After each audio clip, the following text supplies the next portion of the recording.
घर में रहने वाले, यानी ये होना कि किसी को हायर किया सनातनी महिला के लिए, वो आया, उसने बच्चा दे दिया, वो चला गया, उसकी शक्ल भी देखनी पड़ी। लेकिन सनातनी महिला को टॉर्चर ये होता है कि वो उसी घर में रहते हुए जिसके साथ संभोग करती रही है, अगले दिन या अगले ही क्षण जब बच्चा पैदा हो जाए या बच्चा कंसीव हो जाए तो फौरन ही उसको पिताजी पिताजी कहना शुरू कर दे। ये दिन रात भौंकते हैं इस्लाम में जी, मुसलमान अपनी बहनों से शादी करते हैं, अपने इससे करते हैं, अपने उससे करते हैं। एक्चुअली ये सारी चीजें जो ये लोग बकवास कर रहे होते हैं, जो भौंक रहे होते हैं, वो सारा कुछ अपने शास्त्र पढ़ के कर रहे होते हैं। और ये उसको फिर नीचे जो है, नीचे फुट नोट में लिख देते हैं ये जी इस्लाम है। एक्चुअली ये अपने अपने शास्त्र पढ़ रहे होते हैं। तो ये मैंने आप लोग को रेफरेंस दिखा दिया। और इसके बाद लिखा है कि अगर बच्चा पैदा होने के बाद अगर दोनों फिर दोबारा से कुछ, क्योंकि जाहिर सी बात है जब तक बच्चा नहीं पैदा हो रहा, वो फादर इन लॉ जो है वो अपनी बहू के साथ बच्चे की उत्पत्ति के लिए संभोग पे संभोग कर रहा है और कंटिन्यूस कर रहा है और उसी घर में उसे वो अवेलेबल है बहू। तो आप बताएं कि वो एक एडिक्शन हो जाती है उनको, वो झिझक खत्म हो जाएगी, वो जो एक रिश्ता था वो पामाल हो चुका है, वो वायलेट हो चुका है। अब उसके बाद जाहिर बात है वो घर में घूम रही है, क्या गारंटी कि वो ससुर उसके साथ कुछ दोबारा नहीं करेगा। तो वहां पर जी फौरन ही एक लॉ दे दिया कि नहीं जी, अगर अब उसके बाद बच्चा पैदा होने के बाद अगर वो ससुर अपनी बहू के साथ कुछ कर लेता है तो उनको आउटकास्ट मानो और ऐसा ही होगा जैसे उसने अपनी गुरु या अपनी बहू के साथ जो है वो संभोग कर लिया है। ये सारी चीजें लास्ट आई थिंक रेफरेंस है ये। अच्छा, इसमें है for producing a son and heir. अब वो मैंने पहले आप लोगों को बताया कि हस्बैंड के होते हुए सेक्स, हस्बैंड के मर जाने के बाद सेक्स, देवर के साथ ये लोग कर रहे होते हैं। यानी सनातनी महिला को हर जगह पर एक्सप्लॉइट किया जा रहा है। ब्रेन वॉशिंग इसे ही कहा जाता है, इमोशनल ब्लैकमेलिंग इसे ही कहा जाता है। सनातनी महिला बड़ी ही आसानी के साथ ये सोच के कि ये शास्त्र है और जरूरत है और इस तरह, मैं आप लोग को एक वीडियो भी दिखाऊंगी जिसमें इनकी मेंटालिटी पता चलेगी कि ये इस चीज को एक्सेप्ट भी कर लेती है कि भाई इसमें कोई बुराई तो नहीं है, बच्चा तो चाहिए होता है, वो दिखा देंगे आप लोगों को। अब यहाँ पर आ जाता है कि इस पूरी सारी क्रिया में कोई लिमिट नहीं है, किसी भी अपने कुल गोत्र के बंदे के साथ भी एक बेवा का जो है वो सेक्स करवाया जाता है बच्चा पैदा करने के लिए। लिखा है फॉर प्रोड्यूसिंग, ये गरुड़ पुराण का रेफरेंस है, और लिखा है कि for producing son heir in a family, brother in law यानी देवर, कजन, उसके बाद उसी गोत्र का एक कोई बंदा वो उस विधवा के साथ संभोग कर सकता है टिल शी कंसीव, जब तक वो पैदा नहीं कर लेती, जब तक वो कंसीव ना कर ले, प्रेग्नेंट ना हो जाए। यानी कि लगातार क्या क्या गारंटी है, एक दफे में जो बेवा है उसके साथ कंटिन्यूस जो है वो रेप हो रहा है, मैं तो उसे रेप ही कहूंगी।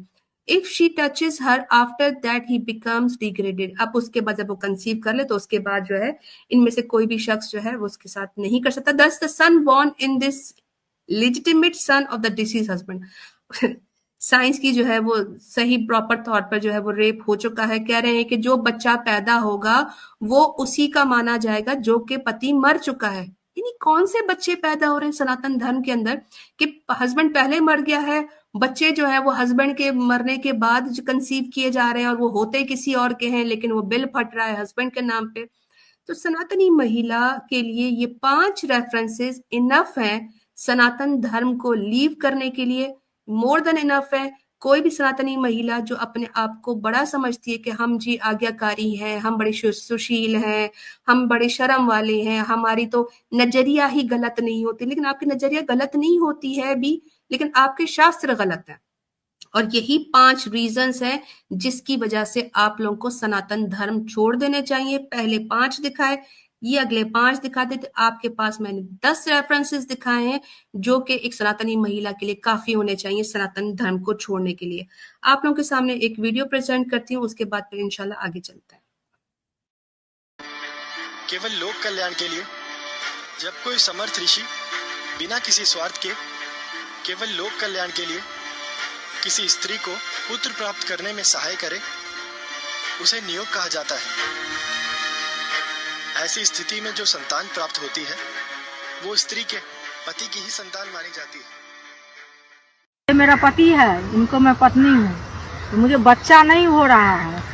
ये भी ट्राई किया है, इनका पापा भी ट्राई किया है, इनका मामा भी ट्राई किया है, लेकिन किसी से नहीं हुआ है। बहुत तांत्रिक से दिखाया है, बहुत डॉक्टर से दिखाया है। तो कोई ऐसा हेमसन लड़का है, 50 साल का बूढ़ा भी होइएगा, अगर मुझे बच्चा दीजिएगा तो आपसे भी मैं शादी कर लूँ।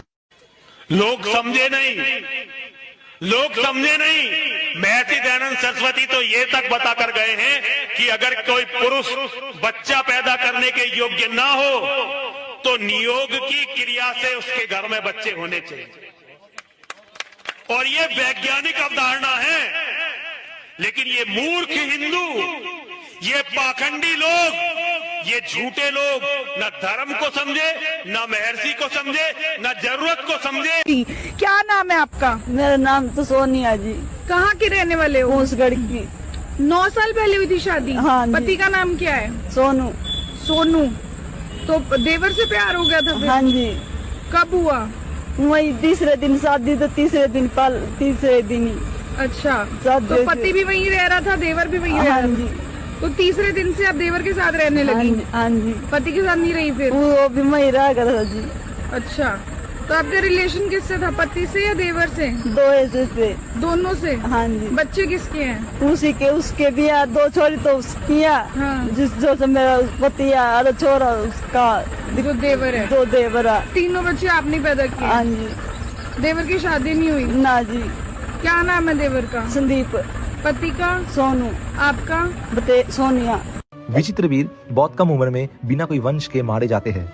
इसीलिए रानी सत्यवती, उनकी माँ, अपने पहले बेटे वेद व्यास के पास जाते हैं ताकि वेद व्यास विचित्र वीर की दोनों स्त्रियों के साथ नियोग करे। नियोग प्रक्रिया प्राचीन काल में एक हिंदू प्रथा थी जो कोई भी विधवा महिला को कोई पुरुष के साथ बच्चे पैदा करने की अनुमति देती थी अपने वंश को आगे बढ़ाने के लिए। विचित्र वीर की 2 पत्नियां थी, अंबिका